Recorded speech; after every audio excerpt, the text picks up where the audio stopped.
누가복음 10장 1절에서부터 9절까지입니다.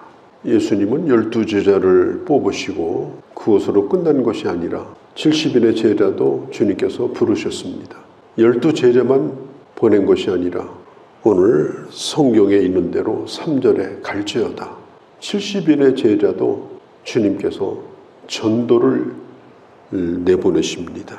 전도는 아주 소수의 사람, 12명만 하는 것이 아니고 모든 사람이 해야 되는 예수 믿는 사람의 의미인 것입니다. 오늘 많은 사람들이 쏘가요. 전도는 전도대만 하는 거다. 나는 전도대만 위해서 열심히 기도할 거다. 그리고 전도를 안 해요. 잘못된 생각입니다. 은사를 받지 않은 사람이라 하더라도 전도를 해야 됩니다. 왜? 마땅한 것이기 때문에. 음식을 잘하는 사람도 있고 못하는 사람도 있습니다. 기본적으로 가족들을 위해서 음식을 해서 먹여야 됩니다. 전도는 예수 믿는 사람이면 누구든지 마땅하게 해야 될 의무이고 사명이고 또 명령입니다. 그래서 주님은 오늘 이 70명에게 전도를 보내시는 거예요. 하나님의 뜻은 몇 사람만 예수 믿는 것이 아니라 모든 사람이 구원을 받기를 원하시는 거고, 뿐만 아니라 그러므로 모든 사람에게 복음을 전해야 된다라고 하는 것입니다. 70인의 제자를 전도 보내실 때 둘씩 짝을 지어서 보내셨다. 주님의 전도 전략 가운데 기본이 뭐냐? 짝을 지어 보내는 겁니다. 전도는 증언하는 겁니다. 혼자 증언하는 것보다도 함께 증언하는 것이 법적인 효력이 있습니다. 그래서 신명기서 19장에 보아도 재판을 할 때 두 사람의 증인이 있어야 그 증언이 성립이 된다. 그렇게 말씀하고 있습니다. 그래서 혼자 가서 열심히 주장하는 것보다 두 사람이 같이 가서 같은 말을 하고 또 서로 격려하고 이렇게 하게 되면 힘이 있고 효과도 있습니다. 전도서 4장 9절에서 12절까지의 말씀, 한 사람이 두 사람보다 나은 이유가 뭐냐? 혼자 할 수 없는 일을 둘이 같이 함으로 같이 상을 받게 되어진다. 혼자 하다가 넘어져서 일으켜줄 자가 없으면 화가 있겠지만, 그러나 옆에서 일으켜줄 사람이 있으면 그 사람은 또 다시 걸어갈 수가 있고, 그래서 둘이 걸어가는 것이 좋다.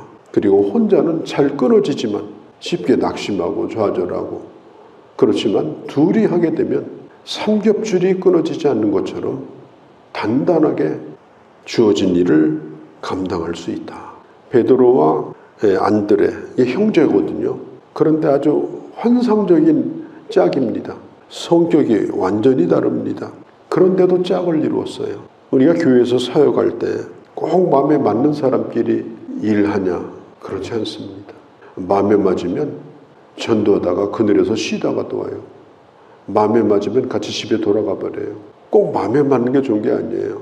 한 사람이 한 사람에게 야, 우리가 이러면 되냐? 야, 우리 열심히 전도하자. 우리가 뭐하러 왔냐?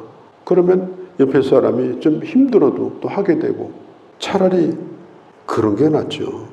또 부족한 부분을 서로 채워주고, 그렇게 하면서 은혜로 하나 되어서 일하는 거, 그게 바로 하나님의 교회에서 마음에 맞는 몇 사람끼리 나 저 사람하고 일 안 하면 나 안 할 거야 이러고 돌아다니면 누가 나를 좋아하겠습니까? 누가 나하고 일하려고 하겠어요? 결국은 하지 못하는 거예요. 누구를 만나든지 어떤 사람하고 일하든지 짝을 이루어서 서로 부족한 부분을 채우면 그게 하나 되는 것입니다.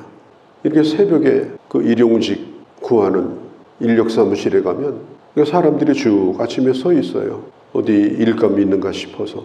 그러면은 일감이 들어오면은 한 사람씩 어디로 가서 일하시라고 안내를 해줍니다. 짝이 있는 게 아니에요. 현장에 가면 짝이 있어요. 같이 일할 사람이.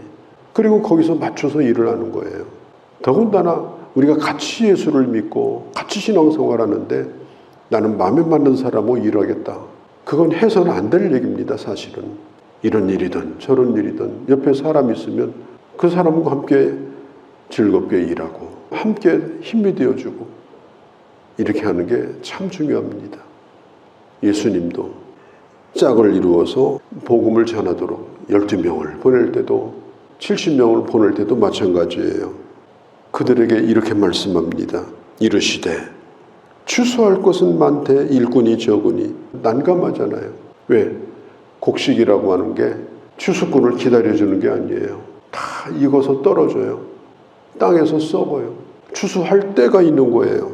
그래서 이 밭의 주인은 추수할 일꾼을 찾는 겁니다.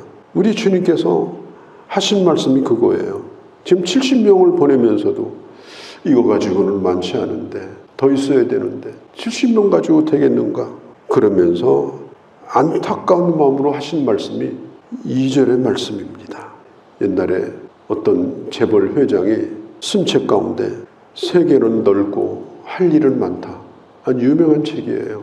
근데 그 얘기가 정말 틀린 얘기가 아닙니다. 세계는 넓어요. 할 일은 많고. 우리가 살고 있는 이 세계도 넓습니다. 어디 가든지 추수할 것이 많습니다. 이게 우리 주님이 이 세상을 바라보는 시각입니다. 이런 시각으로 세상을 보아야 돼요. 구원받을 사람들이 너무나 많은데 일꾼이 항상 적구나. 일꾼을 보내달라고 기도만 하지 말고 2절에 보면 보내주소서 하라. 기도해야 되죠. 기도만 하지 말고 3절에 갈지어다. 네가 가라. 내가 전도를 하지 않으면서 교회가 부흥되기를 바라는군요. 그건 그냥 헛된 꿈을 꾸고 있는 겁니다.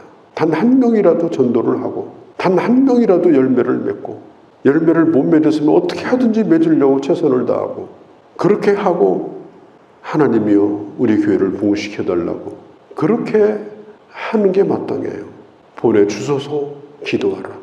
그리고 너는 기도하고 네가 먼저 가라. 교회마다 똑같은 기도 제목이 있어요.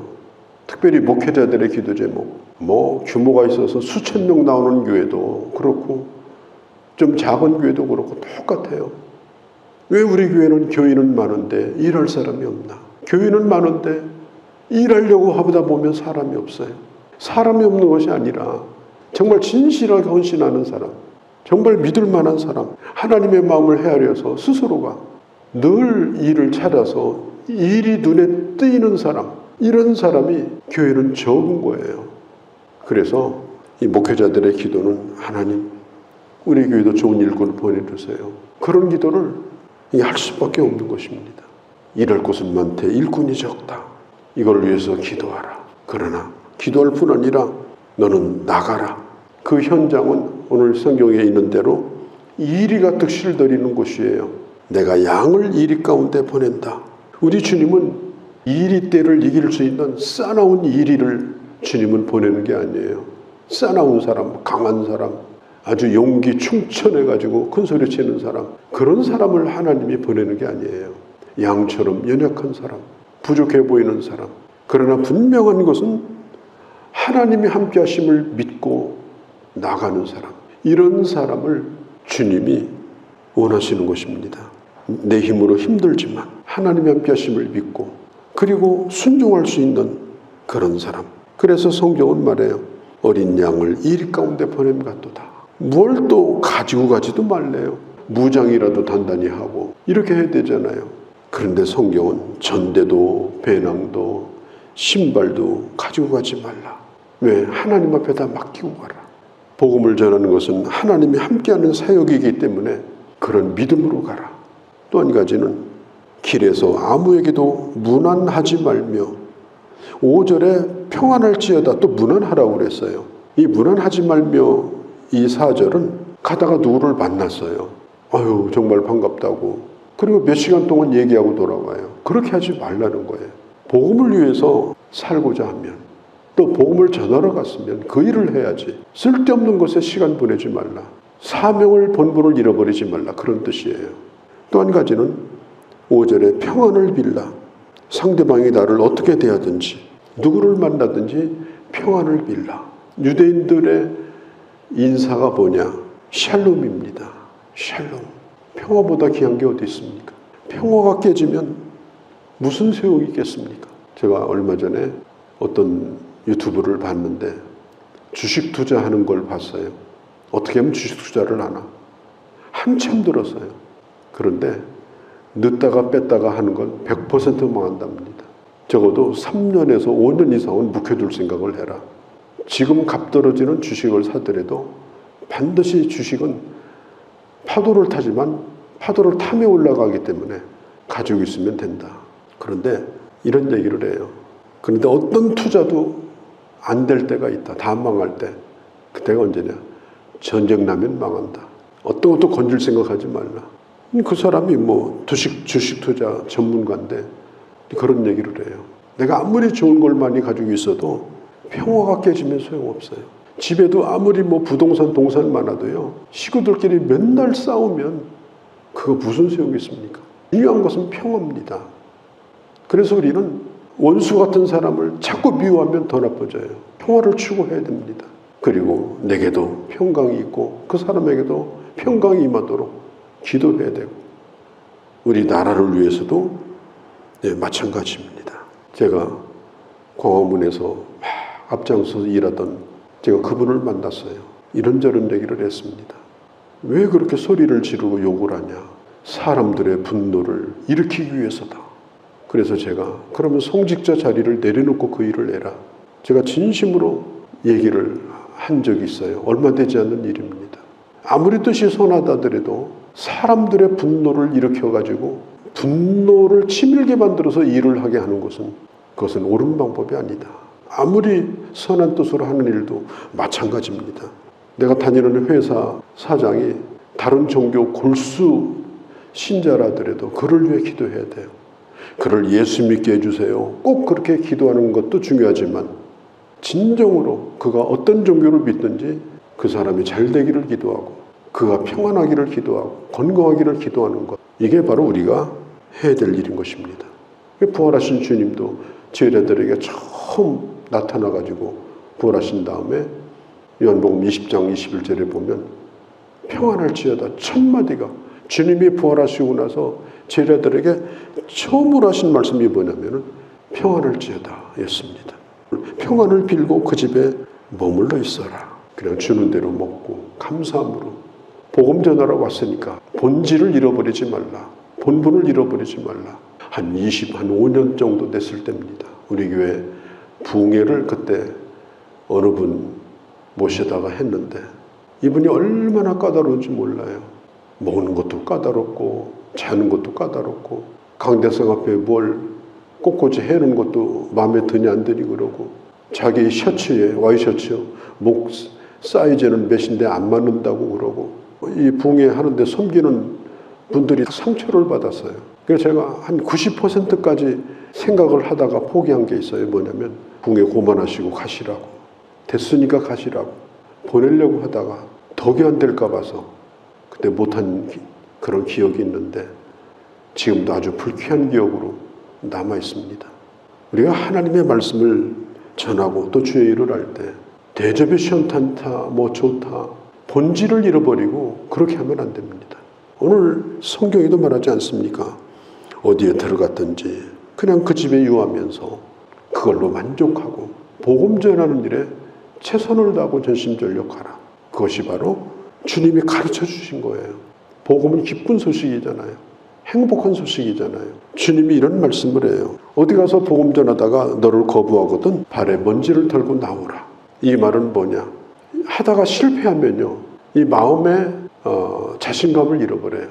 그럴 때에 깨끗하게 잃어버려라. 그리고 다시 주님 의지하고 다시 출발해라. 우리가 일을 하다 보면 될 때도 있고 안 될 때도 있어요. 그건 상대적이에요. 왜? 상대방이 그런 사람이면 내가 못 고쳐요. 그런 사람 만나면 나도 어쩔 수가 없어요. 그렇다고 끝까지 싸워볼 수도 없는 거예요. 그럴 때는 발에 먼지를 털고 깨끗하게 나와라. 그리고 다른 동네로 가라. 주님 의지하고 시작하면 됩니다. 그러면서 주님이 하신 말씀이 뭐냐? 마지막 심판할 때 그 복음을 거부했던 그들이 심판을 견디기가 힘들 거다. 복음을 받지 않은 것은 그들의 책임이에요. 그러면서 고라시나 또 벳세다야 심지어 가버나움아 15절에 벳세다는 오병이어 기적 일으킨 곳이고 가버나움은 주님이 주로 거기서 일을 하셨던 곳이거든요. 그런데 내가 하늘에까지 높아지겠느냐? 이게 무슨 얘기냐면 아무리 주님이 자주 가서 복음 전해도 뚜껑 닫아놓으면 소용없어요. 은혜 못 받아요. 교만하면 소용없어요. 은혜 못 받아요. 얼마나 많이 들었느냐가 문제가 아니라 정말 하나님의 말씀으로 들었는가. 이게 중요하다는 거죠. 은혜 받고 사는 것이 참 귀한 일이다 하는 걸 다시 한번 가르쳐주고 있는 것입니다.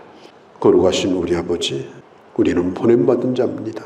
주님이 보내시는 곳 어디든지 주의 능력 의지하고 주신 것으로 만족하고 본분을 잃어버리지 아니하고 평화를 전하며 또 복음을 전하며 하나님의 나라를 우리 있는 곳에서 확장해 나가며 주의 뜻을 이루는 저희가 되게 하여 주시옵소서.